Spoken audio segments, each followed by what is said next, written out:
But you can kind of come a bit closer, we don't have to stand and see. You can use the bench if you want, you can sit down.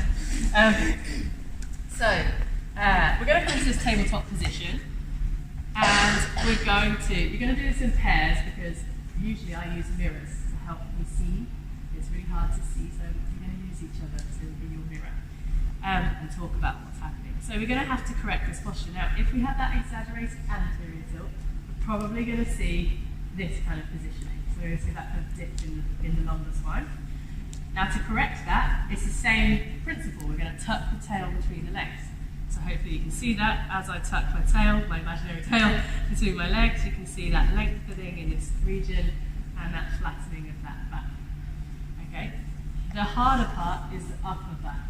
So if we have a rounding in the upper back, so you might find that this is something that you might see. That could be coupled with the exaggerated posterior tilt, so the tail tucks too far under. We're going to have to, let's do the hips first, anteriorly tilt, so kind of stick your butt back, stick your butt out, to anteriorly tilt to get that nice extension. And up here, what we're going to think about is you're going to imagine you have a torchlight on your sternum, so your breastbone. And you want your torchlight to shine directly between your hands. If we have this body positioning, you can kind of see that my torchlight now is pointed towards my knees. So my light would be shining down here. So I just want to bring it through. So the way I'm going to bring it through is I'm going to do a couple of things. One, we're going to think about promoting expansion in the rib cage. So what we do when we have this posture is we compress our rib cage, which isn't good for sports because it limits our in-breath, it limits our breathing.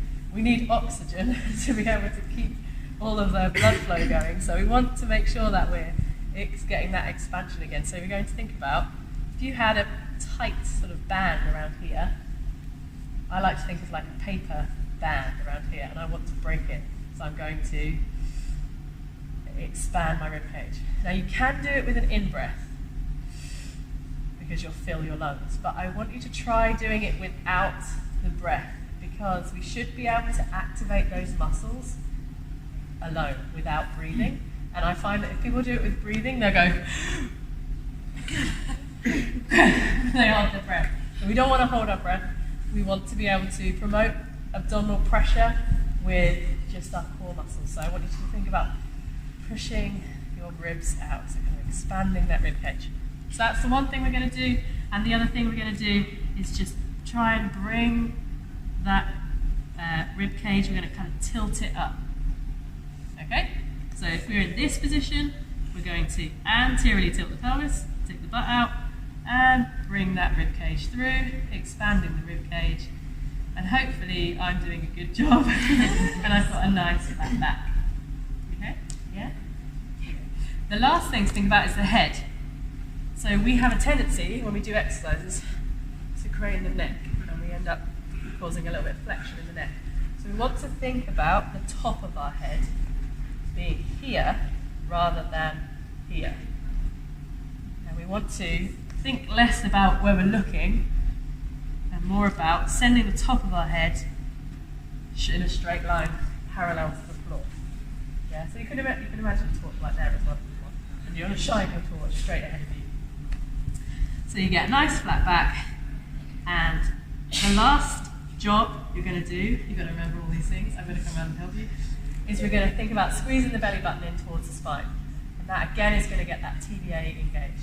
Again, we're not going to do that with our breathing. We're not going to go and hold our breath in. We're just going to think about pulling with our core muscles, pulling our belly button in towards the spine. If you get this and you feel, yeah, okay, I can do this. I can feel this is working because I'm pulling my belly button in, but I'm able to hold it and I feel comfortable getting the neutral spine. Then we can take the knees up, and we want to keep all of those things in check. So as we lift the knees up, we don't want to see this happen. We've got to keep pulling that tail under. We don't want to see this happening. We've got to keep that length in the spine. Because you're pushing up from here a little bit. Okay. So I want you to think about expanding that rib cage first. Good, so really push the good. And now tuck the tail a tiny bit, squeeze the belly button. Good, there. And then you can lift off the toes off the knees if you want. Keep squeezing, good. There you go, nice. Muscles, along with that core stabilisation and strength.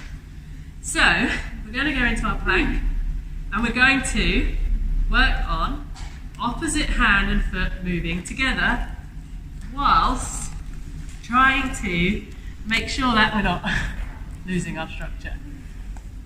You're going to find that you're going to do a couple of steps. You're probably going to go red. You're going to feel really a lot of work here. So really try, and don't do too many. Just do a few steps.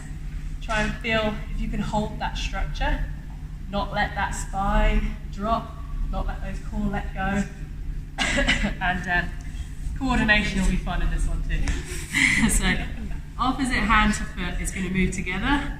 So we go here, and then opposite, opposite, opposite, and then if you want a challenge, you can go backwards, forwards.